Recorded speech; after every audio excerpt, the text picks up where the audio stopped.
ಎಲ್ಲ ವೀಕ್ಷಕರಿಗೂ ನಮಸ್ತೆ. ಮೊನ್ನೆ ಸೋಮವಾರ ನಡೆದಂತಹ ಒಂದು ಘಟನೆ ಇದು. ಹಾಸನದಲ್ಲಿ ಬೆಳಗ್ಗೆಯಿಂದಲೂ ಕೂಡ ಬಹಳಷ್ಟು ಬೇಸಿಗೆಗಾಲ ಆಗಿದ್ದರಿಂದಾಗಿ ತುಂಬ ಹೆಚ್ಚಿನ ಬಿಸಿಲಿತ್ತು. ಸಂಜೆ ಆಗ್ತಾ ಆಗ್ತಾ ಅದೇನಾಯಿತು ಅಂತ ಅಂದರೆ ಹೆಚ್ಚು ಗಾಳಿಯಿಂದ ಕೂಡ್ತಾ ಹೋಯಿತು. ಹಾಗೆ ಮಳೆ ದಪ್ಪ ಮಳೆ ಹನಿಗಳು ಬರೋದಕ್ಕೆ ಸ್ಟಾರ್ಟ್ ಆಯಿತು. ಅದಾದ ಮೇಲೆ ಏನಾಯಿತು ಅಂತ ಅಂದರೆ ಹೆಚ್ಚಿನ ಮಳೆ ಆಗ್ತಾ ಹೋಗ್ತಾ ಇದ್ದಾಗೆ ಆಲಿಕಲ್ಲಿನ ಮಳೆಗಳು ಬೀಳೋದಕ್ಕೆ ಸ್ಟಾರ್ಟ್ ಆಯಿತು. ಆ ಆಲಿಕಲ್ಲಿನ ಮಳೆಗಳು ಭೂಮಿ ಮೇಲೆ ಒಂದು ಮುತ್ತಿನ ಹನಿಗಳು ಭೂಮಿ ಮೇಲೆ ಬೀಳ್ತಾ ಇದೆಯೇನೋ ಅನ್ನೋ ರೀತಿ ಕಾಣಿಸ್ತಾ ಇದೆ. ನೀವು ಕೂಡ ನೋಡ್ತಾ ಇರ್ಬೋದು. ಅಲ್ಲಿ ನನ್ನ ಮಕ್ಕಳು ಕೂಡ ಆ ಆಲಿಕಲ್ಲಿನಲ್ಲಿ ತುಂಬ ಚೆನ್ನಾಗಿ ಆಟ ಆಡ್ತಾ ಇದ್ದಾರೆ. ಯಾಕೆ ಅಂತ ಅಂದರೆ ಅವರು ಚಿಕ್ಕ ವಯಸ್ಸಿನಿಂದಲೂ ಕೂಡ ಯಾವುದೇ ರೀತಿಯಾದ ಆಲಿಕಲ್ಲಿನ ಮನೆಯೆಲ್ಲ ನೋಡಿರಲಿಲ್ಲ. ಇದೇ ಮೊದಲ ಬಾರಿಗೆ ಅವರು ನೋಡಿದ್ದರಿಂದಾಗಿ ಸ್ವಲ್ಪ ಹೊತ್ತು ಆ ಕಾಲ ಅವ್ರಿಗೆ ಆಟ ಆಡೋದಕ್ಕೂ ಕೂಡ ಅವಕಾಶ ಮಾಡಿಕೊಟ್ಟೆ ನಾನು.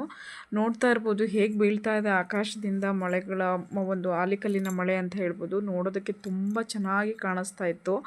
ಹಾಗೆ ಇಲ್ಲಿನ ಹಾಸನದಲ್ಲಿ ನೆಲೆಸಿರುವಂತಹ ಎಲ್ಲ ಜನತೆಗಳು ಕೂಡ ಅದನ್ನು ನೋಡಿರ್ಬೋದು ಕೂಡ.